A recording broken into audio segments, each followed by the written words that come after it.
Hi, this is my review of Gangster Squad. The gangster movie that just came out. Um, okay. So I forgot to do this last time when I talked about Texas Chainsaw, but I'm going to do a brief spoiler-free segment. Um, excuse me. So the movie, it's good. I mean, I don't know if I would. Yeah, it's good. It's above decent. I mean, if you want to go see this movie, go see this movie. I mean, you're not going to be disappointed. I'm not going to tell you that you need to go see this movie right now. I mean, there's a lot of stuff that's done well in the movie, but it has several faults, and it's just I'm not entirely sure how to feel about it. I mean, I liked it, but okay. But yeah, you won't regret seeing the movie. So now we're getting into spoiler territory. So movie starts with yeah, the main character whose name is John O'Hara. Although you won't know his first name is John for most of the movie, I think, unless I missed it in there somewhere. But generally, everyone refers to him as Sarge. So that's probably what I'm going to call him throughout most of this movie. Or was it? Yeah, Sarge. Maybe it was Omar O'Hara. They gave him a generic Irish name. Okay. Oh, well, that was stupid of me.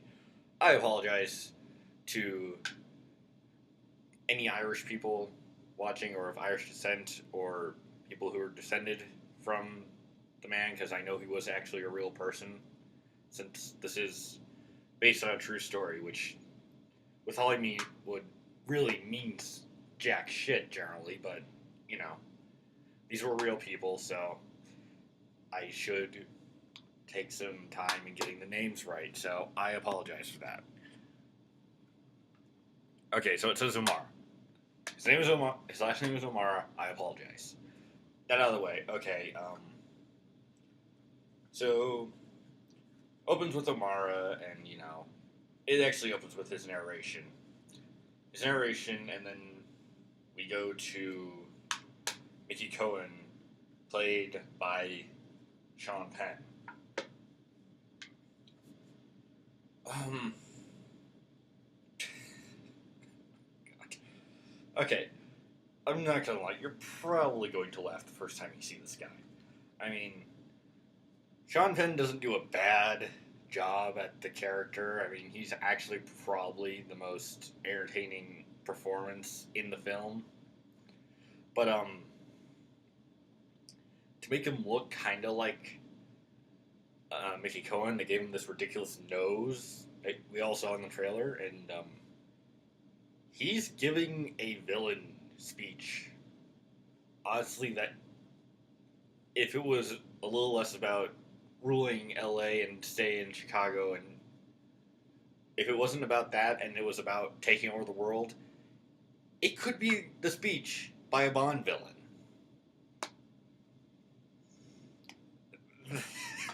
That never goes away. He's always doing these lines, and oh my god, they are the hammiest lines. I can't believe someone wrote this. I certainly don't believe the actual Mickey Cohen said those things. At least I hope not. Uh, more on that later. So it begins with Mickey Cohen killing a Chicago gangster and sending the other guy back as a messenger. Right. Then we move to Omara, who breaks up a. Basically, it's a kidnapping and rape. The guy lures a girl up to an apartment building, and three guys are about to rape her, and Amara sees this, follows the men, and he kicks the crap out of every gangster in that building. I mean, just this is a really good point in the movie. The fight choreography is great.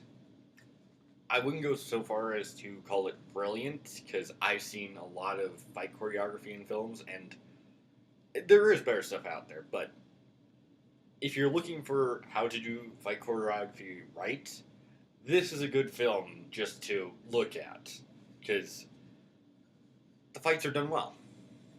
Yeah, it's yeah. So that happens. He rescues the girl. They go back to the station, and he's bringing the three guys who were going to rape the girl in tow. Um, they walk because apparently, what was it? They said that he didn't have a warrant, so they were going to walk. That's not how that would work in real life. I mean, it isn't. Because, right, clear they were following this guy, the lead rapist, from the rail station, the train station, which means that they knew he was going to commit a crime, and they saw him take a girl up into an apartment building, and that there's nothing to stop them from going into the apartment building. The only way a warrant would apply is if they went into the guy's apartment without hearing for a person's safety. But that's the thing. By the time he's gotten to outside her apartment, you can hear her screaming, like screaming bloody murder. He would have been able to hear it down the hall, which means that they would not walk because he was doing that, while someone was at risk. I mean, it's a detail Hollywood gets wrong a lot, but I don't think that should be an excuse. Okay, so that aside, although to be fair, it is implied that, and it is actually later in the film, it's outright stated the judge is being paid off by Cohen, so you know, I guess I can forgive it. Kinda. Right. So next he talks to our, you know, I guess he's supposed to be our kind of. He's the secondary protagonist. I forget the exact term for that. But basically, he's supposed to be, kind of this cop who's a lady killer and has ties to the criminal underworld and at least knows people in the criminal underworld, not exactly ties. And he's clearly going to be very charismatic. Um, Again, I don't know if the real life person was like this. I have to put this disclaimer on. I don't know how the real life people acted in this. I'm judging purely based on what I saw in the movie. So that. Um, Either way, he's clearly supposed to be this lady killer and very charismatic. Kind of the way the character is written is kind of reminds me of Han Solo, which would be great. Except Ryan Gosling, the guy playing him, uh, he brings. He doesn't just not bring enough charisma to the role. He brings no charisma at all. It's like I felt like I should be entertained by the guy, but he couldn't sell it to me. He couldn't. The acting for his character throughout the movie is no. They tried. They failed. Right. So he goes. He meets his friend who's working for a rival, well, kind of rival mob boss to Mickey Cohen, and that's where he first sees the love interest, uh, Grace Faraday, played by Emma Stone. Um, there's nothing. She doesn't have a personality. I mean, Don't get me wrong, Emma Stone always looks good in movies, but the character had no development. Emma Stone put, as far as I can tell, not really a lot of effort into the role as a, just as acting. So that was kind of a letdown. So that's where he sees Mickey Cohen. He talks to Emma Stone. He gives her a drab pickup line, which is a common theme for Gosling's character. He's very drab throughout the whole thing. Somehow that gets her to sleep with him and eventually fall in love with him. Sure, why not? Clearly, she's just there to be designated love interest, as far as I can tell. Because, as far as I can tell. Anyway. So, the chief of police of Los Angeles,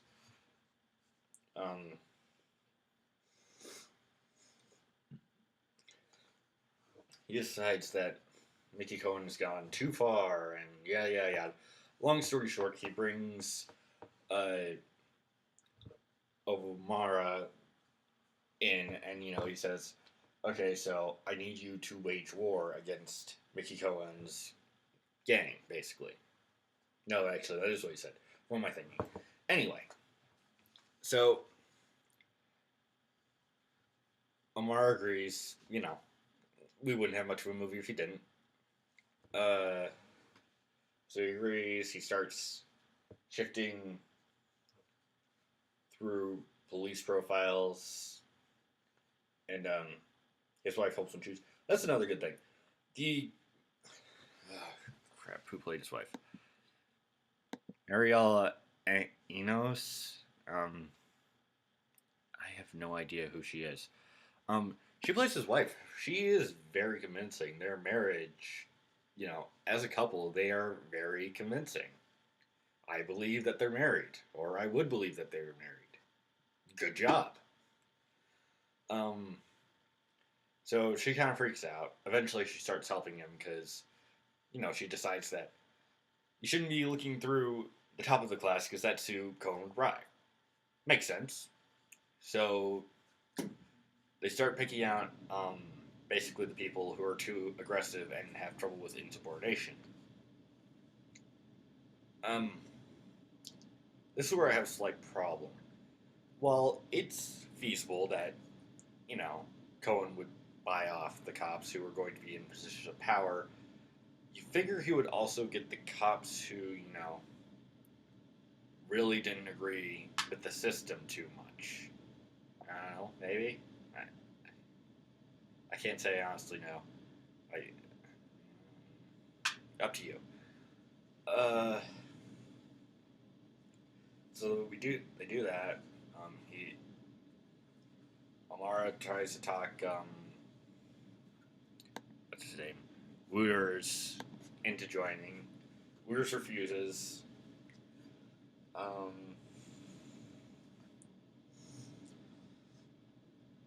So they find a bunch of other people.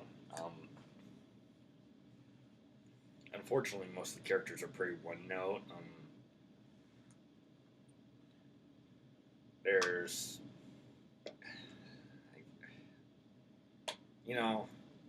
I really don't want to say the characters are one note because these were real people, but in the film, it basically boils down to they have a black guy who's street smart. Oh, Christ. I don't know if I can do this. Okay, again, this is just based on what the film showed me. I'm sure these people were much different than what the film's portraying them as in real life. So, they got the black guy who's street smart. They got the old gun hand and his partner. And they get the military intelligence guy, or who was in military intelligence and now works for an electric company. I never really say. So they start out, and before his Gangster Squad operation actually gets underway, Gosling joins them, because what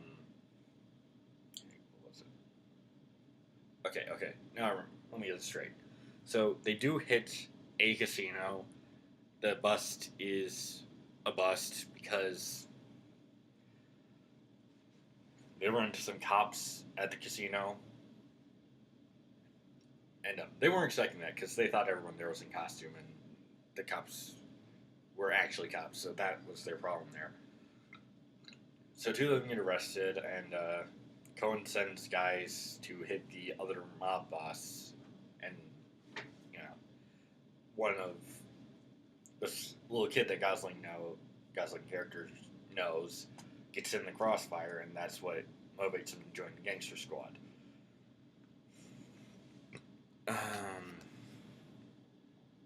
Let's see.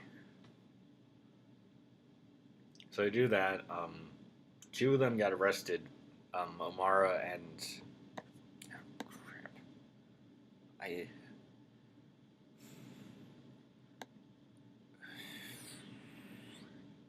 yeah, and Omara and Harris, who is, you know, Harris, who is the token black guy. I hate myself for saying that.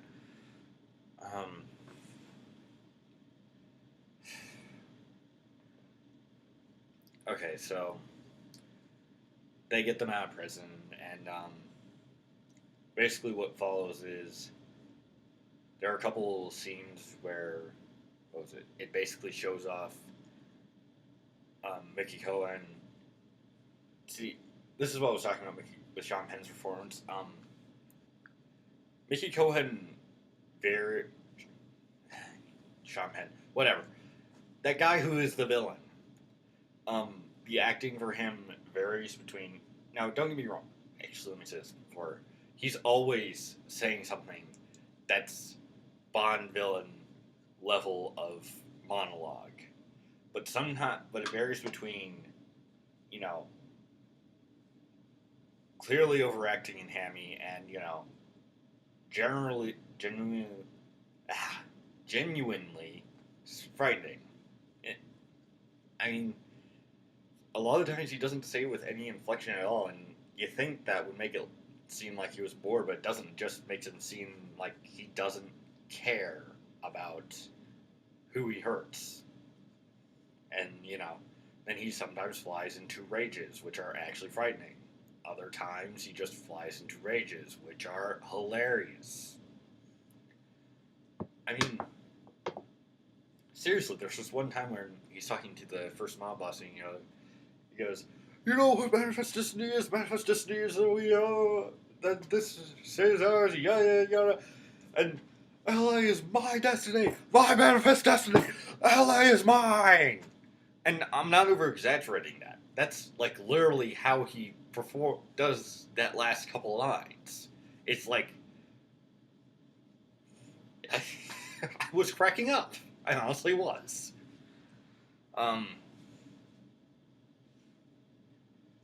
Right. So then they basically cut to what's a montage of the Gangster Squad successfully causing havoc in Cohen's organization. No, wait. That actually happens. That does happen, but before that happens, the rival mob boss gets hit with, I don't know, guys using suppressors. I'm not actually sure. Suppressors, silencers on guns. I'm not actually sure if those were invented back in the 1940s. Hold on, let me check this on Wikipedia really quickly. Maximum 20th century. Yeah, okay, so that's feasible. It would have been invented around then. However, there's still a problem with that scene because they're using Thompsons to accurately pinpoint and shoot everybody with a single shot. Yeah. Thompsons aren't inaccurate, but they were designed to be used in trenches, so they're accurate up to a point, and after that, it's just kind of... Look, Thompsons are not an accuracy weapon. That's all I'm saying. the movie was doing it wrong. Okay? Oh, Christ, 20 minutes already? I feel like I'm barely talking. Okay. So, they have a montage of them hitting Cohen's, you know, organizations, causing havoc, yada, yada, yada. Cohen, Sean Penn, overacts some more, talks about how his grand master plan is to, set up a state gambling kind. You know how gangsters have the gambling thing. It's something like that. I was confused and I don't know what it was. Had something to do with money. Anyway, so that happened. Cohen gets more angry the more that the hits go on. Eventually it gets to the point where they actually hit his money operation, and he finds a bug that they implanted in his house earlier in the movie. So, he lies to the bug to get most of the squad out of the, headquarters, and then they trace back and kill the intelligence guy. And, Cohen tries to kill Amara's wife, pregnant wife. Yeah, that was actually, it's a good act of, it's a, no, it's not good. It's an act of villainy. It's a believable act of villainy. It makes the villain more frightening. So, I feel like I might be skipping over something, but I can't think of exactly what it is at the moment. Right, so, believable act of villainy, and, let me see here. Nope, trapped in Chinatown. Yeah. Oh, that's right. Um, so, Wooter's friend Jack is his, kind of underworld crime contact, and at one point he takes Emma Stone's character to him to get her out of town because Cohen's found out about them. Okay, sure. So yeah, Cohen goes there to kill her. She hides and sees the next scene where uh, the character Jack, who was actually a pretty good supporting character, um, he beats down two of Cohen's enforcers, and then he's ready to fight Cohen hand to hand, but he didn't see this next part coming where Cohen turns around and shoots him because Cohen's old by this point, and, with a one-liner about how his boxing days are over, which turns out to be bullshit later, but I'll get into that. He turns around and shoots him right in the chest. It's like, how did you not see that backstab coming? I mean, that's so blatantly obvious. I'm not even sure it qualifies as a backstab. Yeah.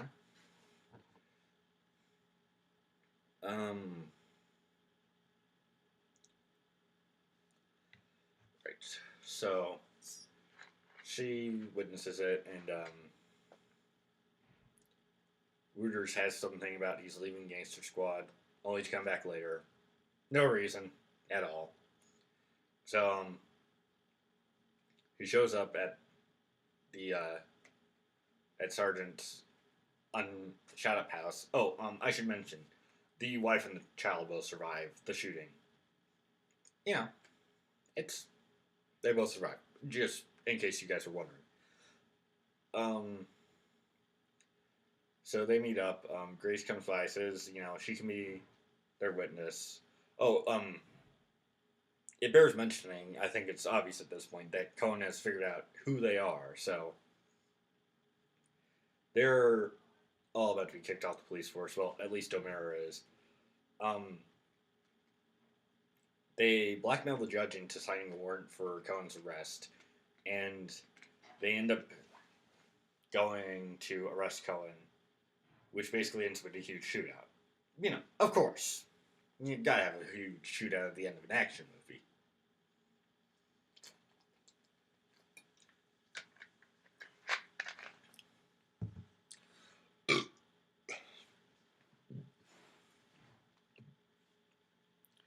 Sorry. So they have this huge shootout. They kill most of Cohen's crew. Uh, but one of the one note characters, who the old gun hand, gets fatally wounded. Um, and let's see. Oh, Wooders is injured in the gunfight, although it's just his leg. Yeah, this is something I wanted to talk about. So they eventually decide to move Cohen out of the building. They're holding him like a hotel. So they decide to move him out of the building, and O'Mara shoots one of his henchmen. Again, shooting him once through the head with a Thompson. We already talked about this. Um,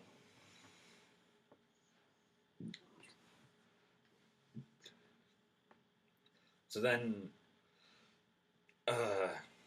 Cohen has this guy hand him a Tommy gun, and apparently this is set around Christmas time when they're doing the final takedown.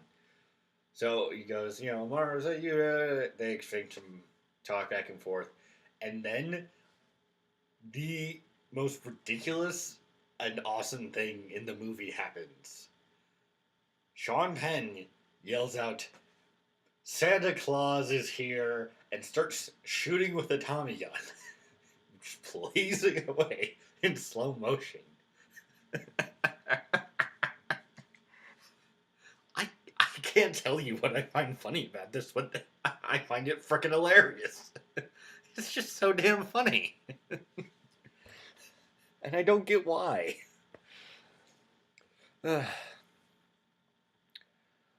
Okay, so back to the finale of the movie. It's at least somewhat successful as they get to the car. More Cohen's guys get shot. Yada yada yada. Comes down to O'Mara has Cohen at gunpoint. He's like, arrest me. They decide to have a fist fight first. Yeah, remember how I said that the boxing days were over thing? That's the other thing. Cohen was a boxer back in his younger days. So when he said his boxing days were over, that was a blatant lie, because he manages for the first half of the fist fight to pretty convincingly,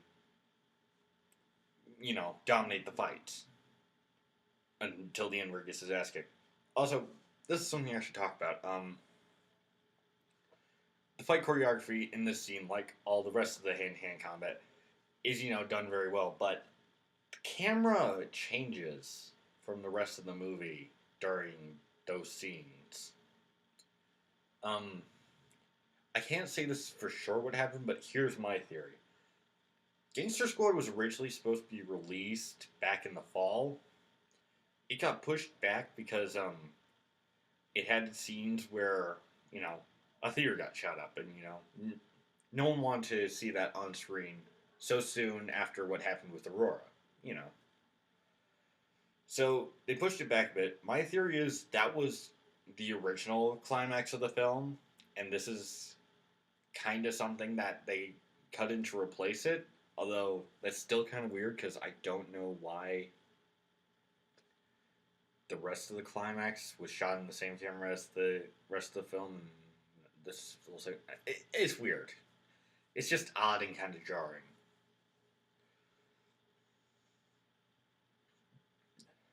So then they have an epilogue where they say that Cohen went to Alcatraz. They imply that he died there. He didn't actually. He just got attacked with a lead pipe. But, it's another thing entirely. Basically, everyone else goes back to their job on the force. The chief keeps his job. Omar retires. And that's the end of the movie. So, it's not a bad film. But it could have been better. It could have been much better. I mean, they had all this time where in between when was supposed to be released and when was released. I mean, a lot of the supporting cast is only one note. You could have, spent some of that time that you had your release pushed back to, shoot a few scenes, and helped their character development. I feel like a lot of these characters didn't really get development. And, I mean, they never felt horribly underdeveloped. Just, they were just kind of there. And that's about it, really. It's good, but it could have been better. Go see it if you want. You won't be disappointed. It's worth your money. Bye.